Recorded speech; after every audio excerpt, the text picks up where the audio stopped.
live in New York on the west side, Rough neighborhood, rough. I'll tell you, I live in the only neighborhood when I plan my budget, I allow for hold-up money. I'll tell you, it's getting worse over there, Like last week in front of my building, they put some new sidewalk in. I remember when I was a kid, used to buy hand-print in the wet cement. I figured I'd do it again. I'll tell you, it's a weird feeling, put your hand in cement, and you feel another hand. What a neighborhood. Well, the first day I moved in, I asked the cop, I said, how long I walk to the subway? He said, I don't know, so far, no one ever made it. I tell you, my neighborhood, everybody's tough, Even the people in business, they think tough. Well, there's a bank on my block. In this bank, if you open a savings account, they give you a free carving knife and point out 2 victims. I'll tell you, you live in my neighborhood after a while, Lauren, you don't think straight, I mean it. Well, one night a guy stopped me, had a knife in his hand. I said to him, buddy, what do you want? Take my money, take my watch. He looked at me. He said, idiot, take me to a hospital. I got a knife in my hand. Good morning. It is Monday, March the 13th, and this is The True Conservative. Welcome to all the butchers, bakers, and candlestick makers out there. I'm Ron, your host, and the only true conservative in the United States today. So today, after the Serenity Prayer and the Star Spangled Banner, we will have no free lunch, Ron DeSantis, the rape of the mind, covert manipulation, and Donald Trump. All that and more when I get back.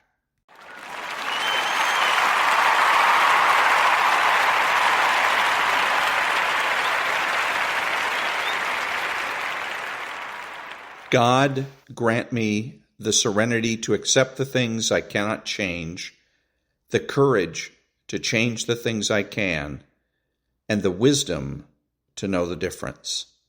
Amen. Ladies and gentlemen, please remain standing and remove your hats for the national anthem of the United States of America.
Thank you. And now, there's no free lunch, 250 Economic Truths by David-Bahnsen. That capitalism is a necessary condition for political freedom. Clearly, it is not a sufficient condition.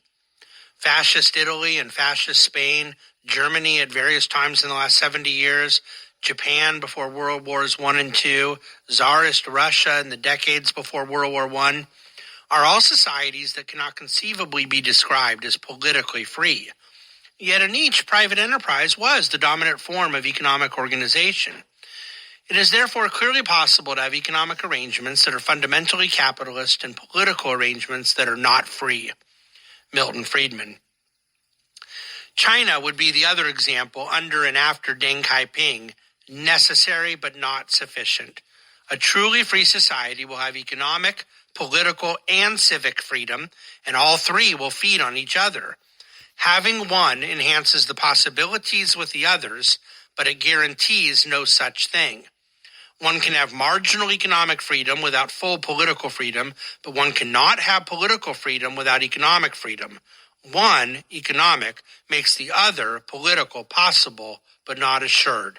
And the lack of one, economic, makes the other, political, impossible.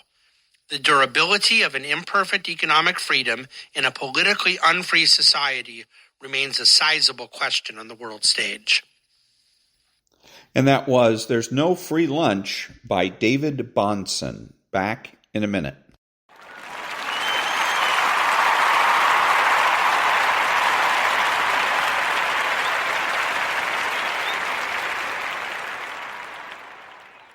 Thank you. And now a little bit of Donald Trump.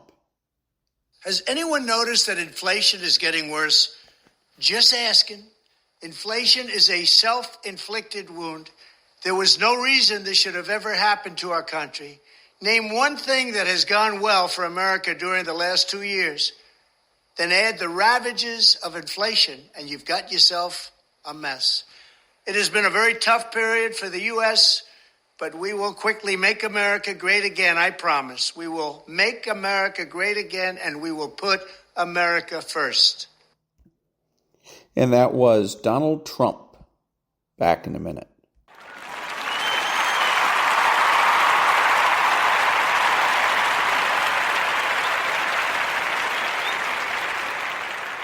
Thank you. So this is a little short clip of Ron DeSantis, the Florida governor, on Fox News this morning, saying exactly what I've been saying. Here it goes. Some stuff. I think that really diverted from them focusing on their core mission.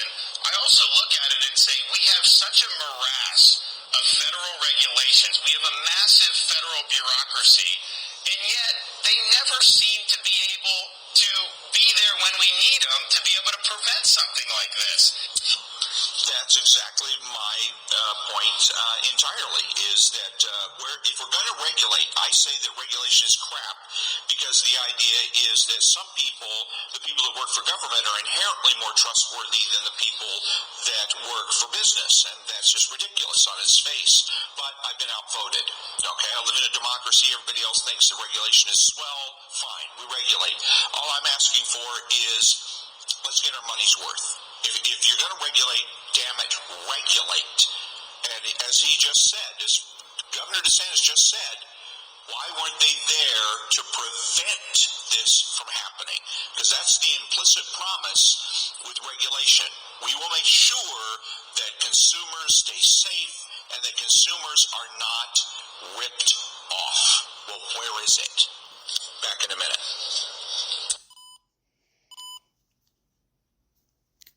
So anyways, that was a recording I made this morning, kind of a top-of-mind recording. And what this is about, I realized I failed to explain what it's about. It's the banking crisis. That's what I heard this morning. All morning was banking crisis. Oh, we're in a banking crisis. And, of course, talk show hosts, and this is Stu Varney's show, love crises because it gives them something to talk about. It's a great way to fill airtime. But anyway, so because that bank, the Shenandoah Valley Bank, or whatever the hell it's called in California, went bust. And so then, of course, there's a bunch of analysis as to why it happened, how it happened. But again, the issue is one of regulation.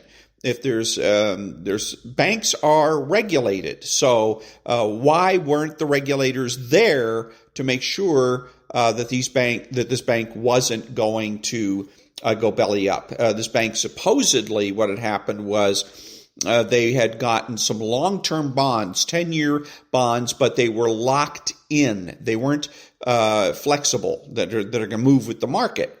So what that means is that when you're buying these, and they bought them when it was about 1%, right? And so they figured this is a great idea, 1% over 10 years, so we're getting 10% on our money. That's hunky-dory. And it would have been if the Fed hadn't started raising interest rates. So when the interest rates go up, bond interest rates are going to go up. So now bonds are running 4%. So now nobody will buy your bonds that you have at 1%. Nobody's going to buy those because they can go out and get bonds that are paying 4%. See, because yours are locked in for 10 years. So now if you need cash, and the only place you can sell them now is back to the government, but you can only sell them after 10 years. Other than that, I think you take some sort of a penalty. But the point is that when you need cash, you're stuck. You're screwed. So that's roughly the way this kind of thing played out. But again, where were the regulators? Why didn't the regulators say, go and check on this and say, no, you can't do that. You're not going to go out and play this kind of a BS game. You're going to need to hedge, because that's what everybody's been talking about. Why didn't the bank hedge its strategy? Okay, at the time, maybe the strategy was sound, but you always do it a kind of a just in case things don't go the way we expect them to go. What's the contingency plan? And apparently they had no contingency plan. And that's where a regulator would have been useful, to step in and say, sorry, Charlie, you're not going to do this unless or until you get some sort of a hedge or contingency plan. So anyways, that's what that little segment was all about. Back in a minute.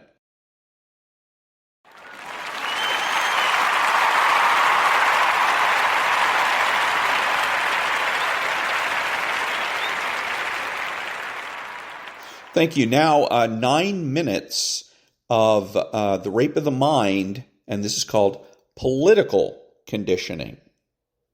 Political conditioning. Political conditioning should not be confused with training or persuasion or even indoctrination. It is more than that. It is taming. It is taking possession of both the simplest and the most complicated nervous patterns of man. It is the battle for the possession of the nerve cells. It is coercion and enforced conversion.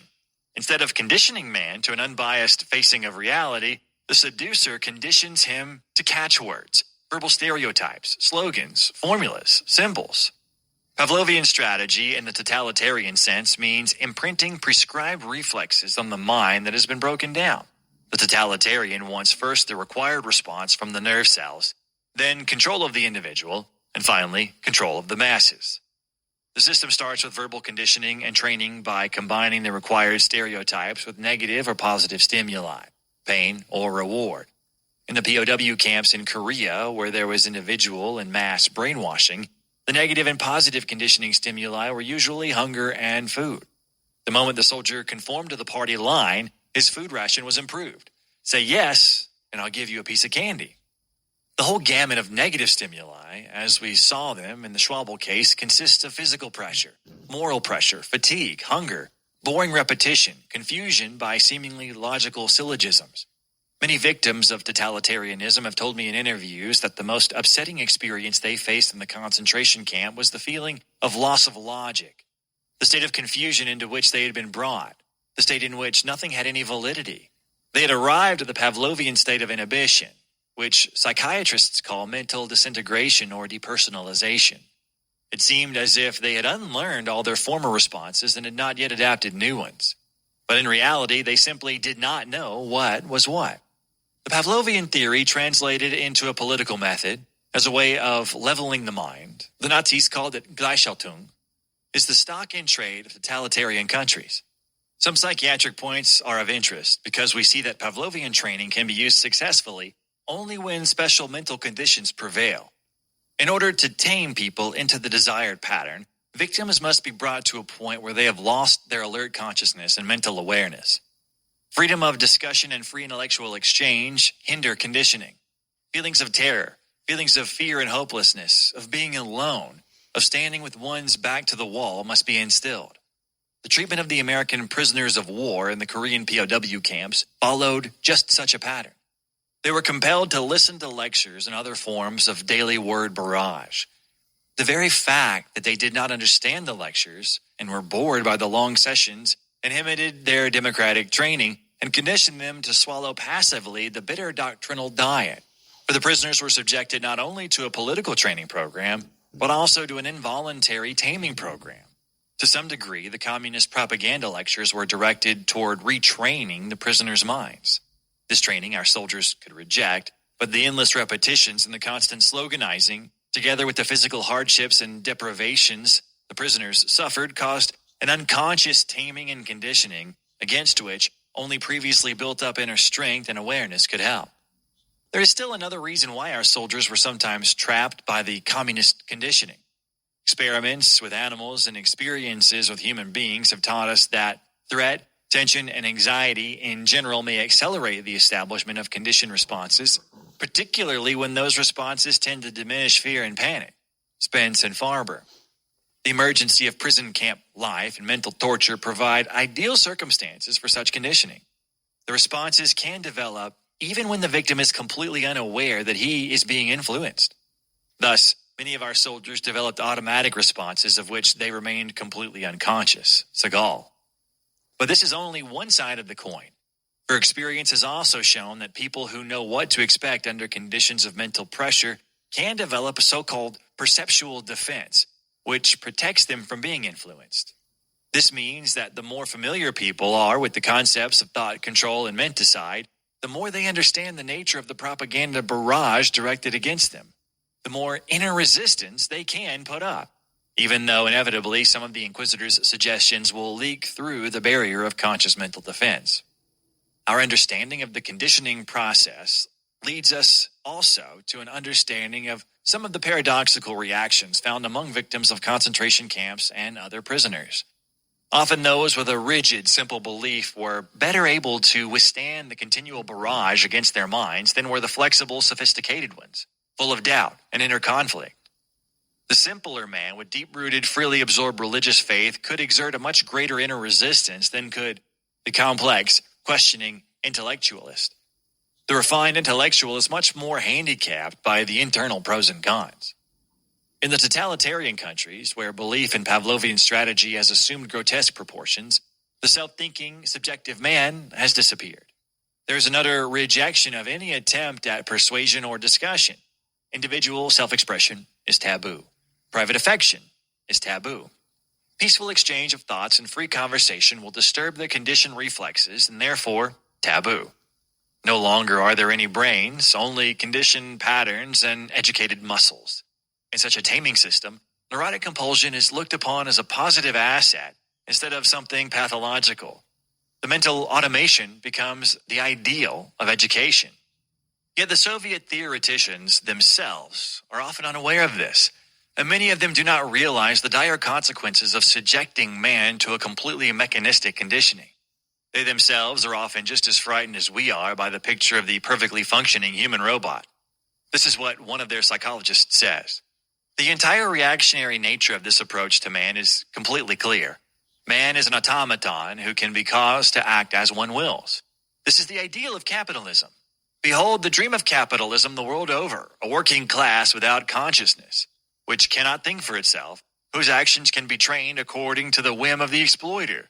This is the reason why it is in America, the bulwark of present-day capitalism, that the theory of man as a robot has been so vigorously developed and so stubbornly held to. Bauer.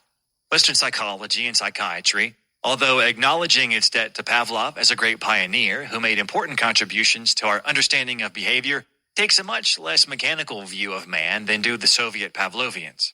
It is apparent to us that their simple explanation of training ignores and rejects the concept of purposeful adaptation and the question of the goals to which this training is directed. Western experimental psychologists tend to see the conditioned reflex as developing fully only in the service of gratifying basic instinctual needs or of avoiding pain. That is, only when the whole organism is concerned in the activity. In the complicated process of response to the world, conscious and especially unconscious drives and motivations play a role, as Freud taught us. All training, of which the conditioned response is only one example, is an automation of actions which were originally consciously learned and thought over. The ideal of Western democratic psychology is to train man into independence and maturity by enlisting their conscious aid, awareness, and volition in the learning process. The ideal of the totalitarian psychology, on the other hand, is to tame men, to make them wielding tools in the hands of their leaders. Like training, taming has the purpose of making actions automatic. Unlike training, it does not require the conscious participation of the learner. Both training and taming are energy and time-saving devices, and in both, the mystery of the psyche is hidden in the purposefulness of the response. The automation of functions in man saves him expenditure of energy, but can make him weaker when encountering new, unexpected challenges. Cultural routinization and habit formation by local rules and myths make of everybody a partial automaton. National and racial prejudices are acted out unwittingly. Group hatred often bursts out almost automatically when triggered by slogans and catchwords. In a totalitarian world, this narrow disciplinarian conditioning is done more perfectly and more ad absurdum. And that was the Rape of the Mind, Political Conditioning by Joost Meerlo, MD. Back in a minute.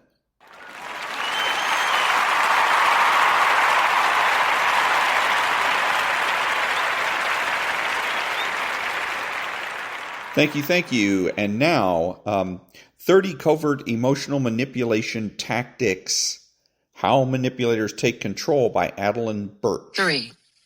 30 Covert Emotional Manipulation Tactics. When you know what a man wants, you know who he is and how to move him. George R.R. Martin. 1. Intermittent reinforcement. The more infrequently the crumbs of love are offered, the more hooked you are. You become conditioned, like a rat in a cage. Unknown. Intermittent reinforcement is an extremely powerful and effective manipulation tactic. In fact, psychology experts consider it the most powerful motivator in existence. Using this tactic, the manipulator motivates the victim to behave, think, or feel the way he or she wants them to. Intermittent reinforcement occurs when a manipulator gives his victim positive reinforcement, attention, praise, appreciation, affection, sex, adoration, declarations of love, only on a random basis. They may give positive reinforcement in response to a behavior they are trying to increase, or they can withhold it to create uncertainty, anxiety, and longing in the victim. Intermittent reinforcement creates a climate of doubt, fear, and anxiety that compels the victim to persistently seek acts of positive reinforcement from the manipulator that will alleviate their angst. When the reward of positive reinforcement is given, it is very powerful. It floods the brain with dopamine and other feel-good neurotransmitters and hormones. It creates addiction. If you're a victim of this tactic, you will sense the manipulator is withdrawing. He or she is not giving you the attention and affection that they used to, and you will fear that something is wrong and that you are losing them. If you ask them if something is wrong, they will deny it or blame you. At some point, the manipulator will act once again like the attentive, romantic, interested, and loving person they once were. Your anxiety and doubt are relieved, and you are on top of the world. But then they withdraw again, and you are consumed with anxiety once more. By using intermittent reinforcement, the manipulator will have you riding an emotional roller coaster. Your moods and emotional well-being dependent upon whether he or she is withholding from you or rewarding you. The manipulator does this on purpose, to increase his or her power and control over you, and to make you ever more desperate for their love, attention, or approval. You will have become the proverbial lab rat, living for a randomly dispensed morsel. The rat thinks of nothing else, and either will you. Your bond with the manipulator will become stronger in response to intermittent reinforcement, along with your desire to please them and your fear of losing them. This is malicious manipulation at its worst. Intermittent reinforcement is explored in more depth in Chapter 5. 2. Negative reinforcement. Using the tactic of negative reinforcement, the manipulator stops doing something you don't like when you start doing something he or she does like.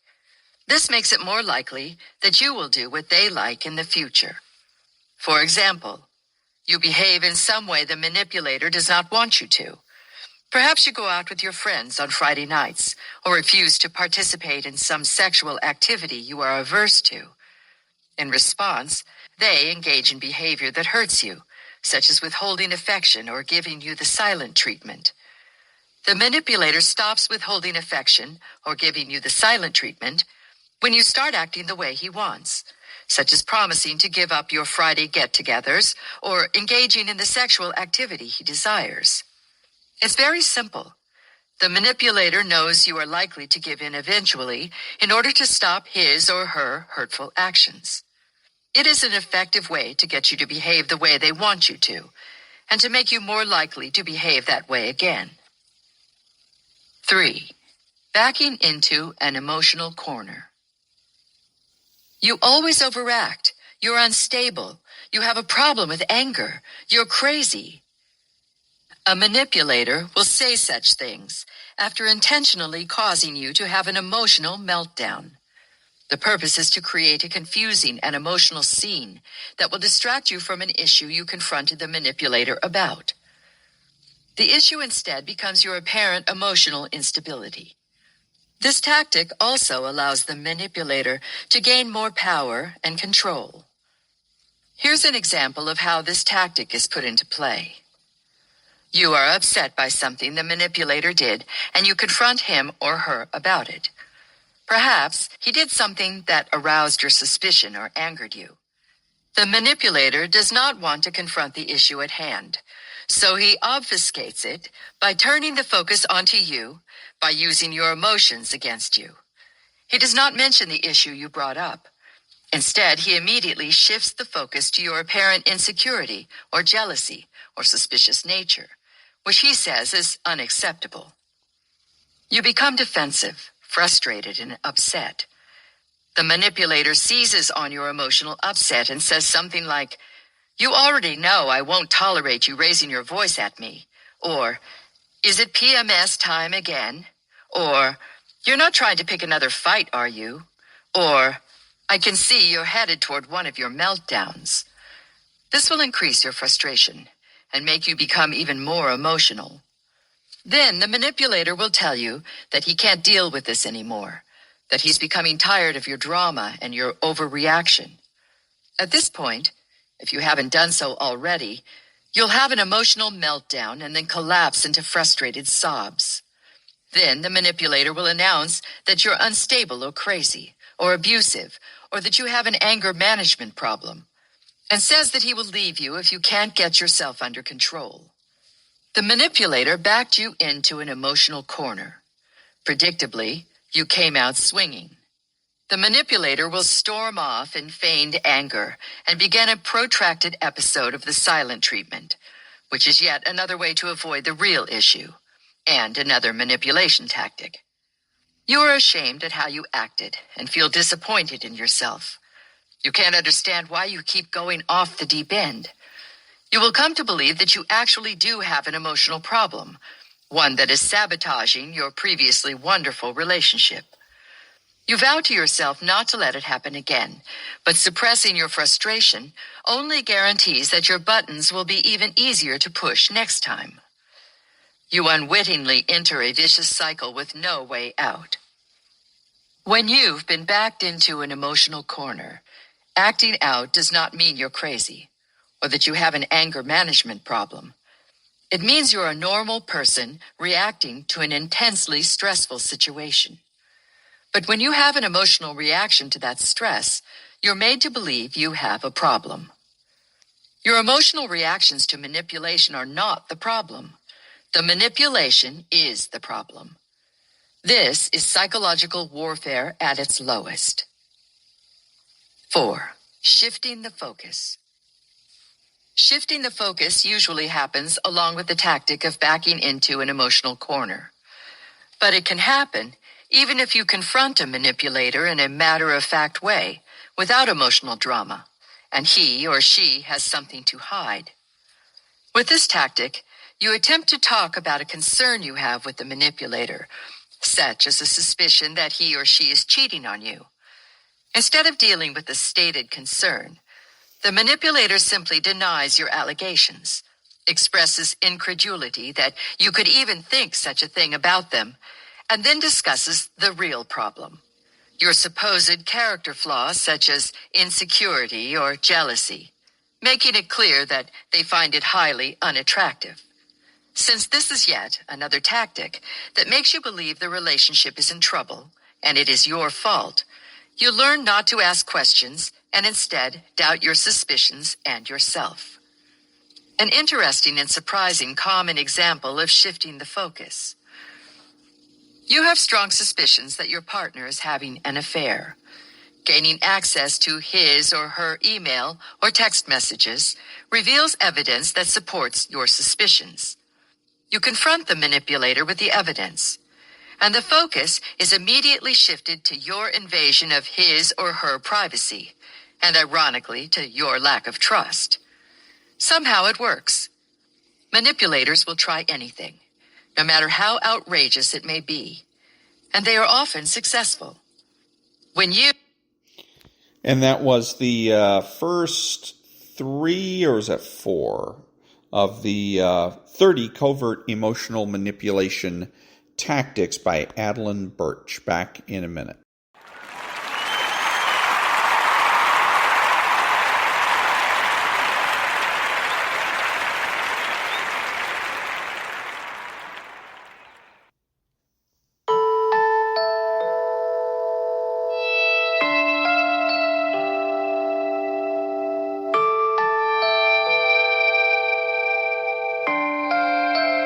Come with me, and you'll be in a world of pure imagination. Take a look, and you'll see into your imagination.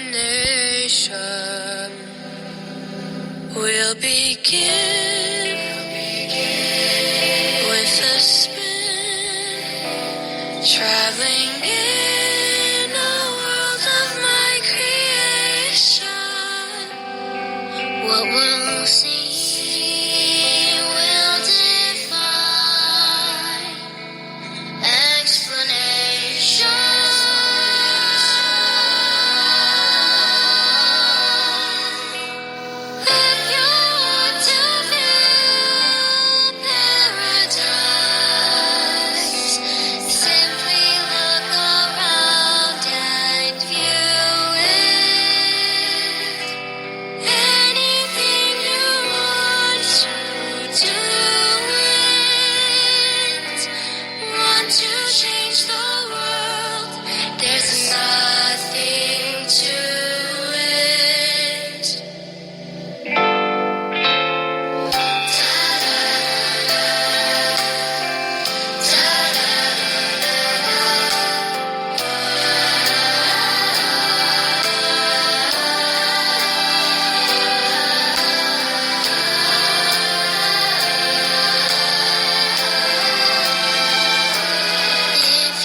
There is no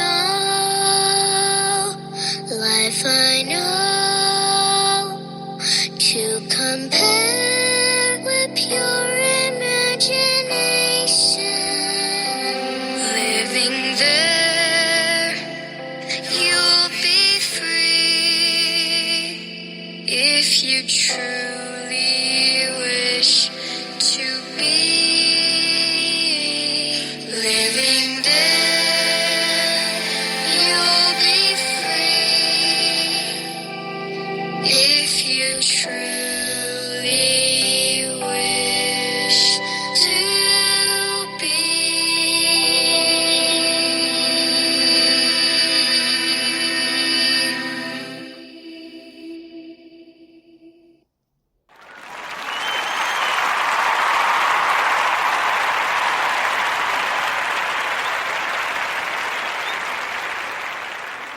This is Ron, your host, the only true conservative in the United States today, bidding adios to all the butchers, bakers, and candlestick makers out there. So I'm reminding you that the left has no authority, no power, and they can't win.